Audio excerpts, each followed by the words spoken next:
eFootball, individual instructions explained, how to use them properly.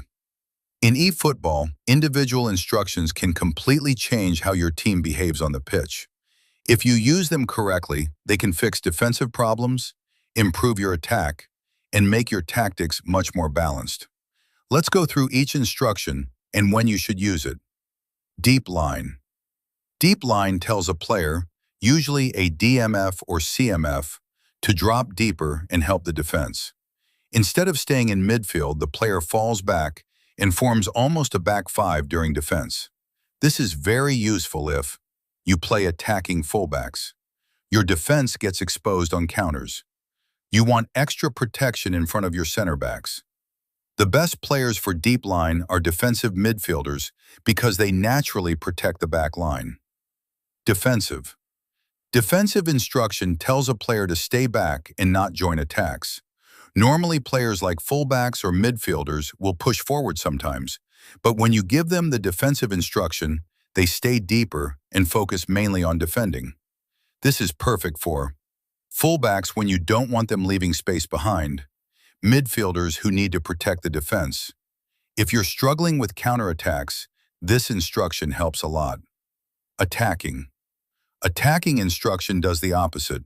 It tells the player to join the attack more often and stay higher up the pitch. This is commonly used for fullbacks who overlap, midfielders who support the striker. It helps create more attacking options and overloads in the opponent's half. But be careful. If too many players have attacking instruction, your defense can become exposed. Counter target. Counter target is one of the most powerful instructions in the game. When you give a player counter target, they stay forward when your team is defending instead of coming back to help. This saves their stamina and makes them ready to run immediately when you win the ball. Best used on fast strikers, wingers. This instruction is perfect for counterattack playstyles because once you win the ball, your attacker is already in position to run behind the defense.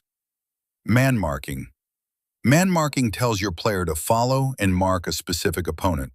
For example, if the opponent has a dangerous striker, you can assign a defender to stay close to him and limit his impact.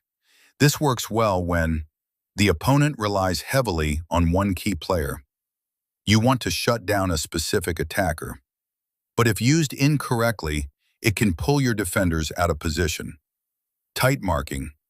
Tight marking tells your player to stay very close to an opponent, applying constant pressure. The difference between tight marking and man marking is that tight marking focuses on pressuring the player with the ball or nearby, while man marking focuses on tracking that player everywhere. This instruction is useful against creative midfielders, playmakers, dangerous dribblers. It makes it harder for them to turn or create chances. Anchoring. Anchoring tells a player to stay in their central position and avoid drifting wide.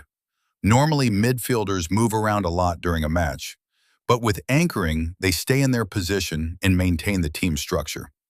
This instruction is excellent for defensive midfielders, playmakers who need to control the center. It helps your team stay compact and organized, especially in the middle of the pitch. Final tip. Individual instructions should support your play style, not fight against it. For example, counter-attacking teams benefit from counter target. Defensive setups benefit from deep line, and defensive possession teams benefit from anchoring. The key is balance. Too many attacking instructions will weaken your defense, and too many defensive ones will limit your attack. Mastering these instructions is one of the easiest ways to take your gameplay in eFootball to the next level.